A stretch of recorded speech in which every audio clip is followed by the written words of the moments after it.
Welcome back to Cards and Comics.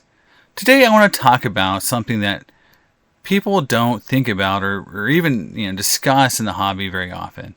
And that is the power collectors have to say no. And it comes on the heels of a lot of videos going around about Fanatics and their changes to breaking, to how they're distributing product, just their marketing plans, just how they're becoming basically a monopoly and how that's going to ruin the hobby. And in general, the hobbies had monopolies for a long time. But that's not really what I want to talk about. What I really want to talk about is just that collectors have the power to say no. That I won't participate in Fanatics Online. I won't buy product that's overpriced. I won't buy product from people who I don't like, I don't trust, that do things in the hobby I don't like. You can choose to do all that on your own. You don't have to participate in the hobby the way they want you to. And this is, something that I think a lot of people who've been in the hobby a long time have realized on their own. You don't have to, let's say, collect cards the way PSA wants you to do on their set registry. You don't have to grade cards. You don't have to break cards, participate in breaks. These are all things that are voluntary. They're part of the hobby, right? But I think people come into the hobby today, and the one thing that I keep seeing over and over, and especially on Jeff Wilson's channel, and just with people in the hobby, I just saw an interview on Sports Card Nonsense where they talked to Daps, and they literally have a 5-year memory of what the hobby is, right? About how social media is so important, about how breaking is basically the end-all be-all of how cards are being sold and distributed today. And they don't have the memory of how it was before. They don't have the memory of how collectors have revolted in the past before, how certain people no longer are part of the hobby anymore because of how collectors revolted on some things, or how, the biggest auction house in the world at one point no longer exists, for sports cards. So that change does happen, and sometimes good, sometimes bad. But I want to remind everyone that you have the power to say no. And you have the power to also change how you want to collect. There isn't any right or wrong way of doing this. There's nothing that says, I have to, again, be part of the hobby in the way that they want me to, right? And I'd also say this. Don't, fall into that habit of thinking the hobby, the coolest part of the hobby, the thing that people are, let's say the most people are, part of, is something that makes you feel bad, that makes you lose money, that you don't feel like you're comfortable with. Don't feel like you have to keep doing it because it's how you're supposed to, enjoy the hobby or take part in the hobby. I'll give an example. Breaks. You can just buy cards. You can buy boxes yourself and open them. You can just buy the cards. I think the way that everyone views these changes with Topps and with these breakers is like it's something monumental that's going to affect every collector to some extent.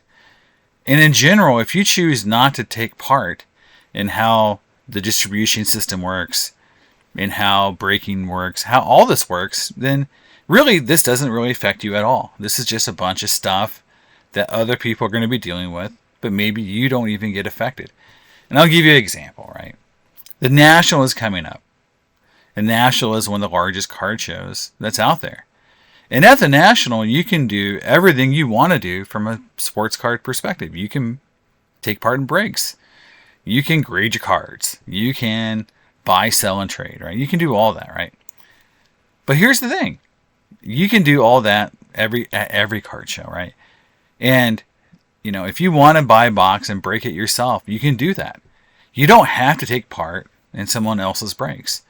If you just want to buy singles, you can go there and do that. If you want to sell your cards, you don't need to be on eBay.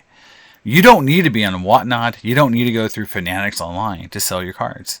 You can just go to the card show and sell them. With the idea of these pop-up events like trade nights, you can get actual better deals. You can go collector to collector. You can get more value for your collection and your cards and better trades than you could ever do before. The hobby is in for a revolution, I agree to some extent, but it needs to be led by collectors. And I said that I don't think a collector, say governing body would work, because it won't, because of the thing I talked about, which is there's no power behind it. But the thing that you can control on a daily basis, or how you interact with the hobby, you can control 100%. So it doesn't matter if there isn't a governing body out there to fix breaks, to make them give you the cards that you want, to force people who trim cards to be not allowed to submit cards anymore, and put on the blacklist. That kind of stuff could happen, may not happen, but at the end of the day, you can still take part in this hobby, have fun, and still do it in the way that you feel comfortable and best. Now, on the idea that, this idea that there's could be some way to protect consumers through the hobby. My other point I want to make is this. The hoarding of information and the blaming of people for not knowing something is, to me, one of the worst traits of this hobby. It's the one thing that really bothers me when I take part in this hobby is when I see posts on Instagram where someone, let's say, got ripped off. They bought something and didn't realize there was a condition issue. I'll give examples. Somebody buys a vintage card on eBay raw. It comes, they think it's near mint, and it's got a crease. There's always going to be people in the comments, never buy raw cards on eBay, right? You're just begging to get ripped off. Okay, that's a life lesson. That's something that, a seasoned collector, through experience knows. But isn't it awful that that's the experience that we all know will happen? Because just how the hobby works. Again, I've talked about it. Being ripped off is part of the hobby experience. And this idea of the person that has the most knowledge wins the transactions is very prevalent in this hobby. The idea of if I know more about the card, if I know more, about the comp history, if I know more about, how rare the card is, then I'll get a better deal. I'll make more money, and that's how I win in this hobby. And I got over on someone else. And I've talked about this in a lot of videos about, like this idea of, sharing information and actually not trying to rip people off by just, knowing more than they do about actually sharing that knowledge. But, even how we talk about good deals in this hobby as steals. As I stole this from someone. I stole this card. Jeff Wilson puts it in his headlines in his videos. Hobby steals. When you say you stole something from someone, you're implying two things. Either that you're a thief, which is not great, that you basically rip someone off, or that the person that you did the deal with doesn't know enough to not know they got ripped off. So they're dumb. So you're either implying that you basically rip someone off, or someone's too stupid to realize they were ripped off. Neither one of those things are great for this hobby. And to me, we gotta change how we talk about things in the hobby. It could start with just as simply as saying thank you for someone who gives you a good deal, right? Thank you. Not I stole this card from so-and-so. Okay. I thank you for giving me a good deal. I'm glad that both parties are happy. It's not hard. We can start there, right? So I just want people to think about how this hobby should go forward with, a change. And the change is coming because there's a lot of people coming in the space. It's going to be run by people with different ideas, maybe different values. And, how you interact with, that change is always up to you. You have the power. You have the control.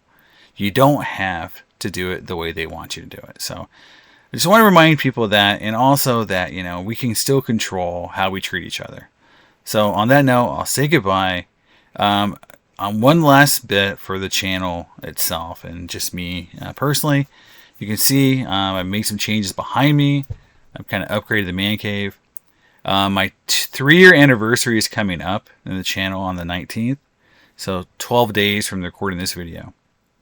And I'm going to be announcing some pretty drastic changes to the channel. I am going to be wrapping this up for the channel in a lot of ways. So these last couple of videos will be me attempting to do that. And, you know, from then on, you know, it's going to be a much different channel experience for people involved. You know, so I just want to make sure everyone understands that. These last couple of videos I'm going to be putting out will be, you know, me kind of wrapping everything up to a certain point. For the, you know, for that 3-year anniversary. I think that 3 years is the perfect time for me to, you know, kind of again call this, you know, version of this channel done. And so we'll go from there. You'll be seeing that video and sort of how I'm going to lay it out in the future. Again, enjoyed all conversations I had with people. Again, this is all about change, and so this channel is going to change. And I'll go through why and explain, but it's coming up again on my 3-year anniversary in 12 days. I'll be putting out some more content as we go through. You know, these last couple of you know, this last 2 weeks before the end. So that's it, guys. See you next time on Cards and Comics. Bye.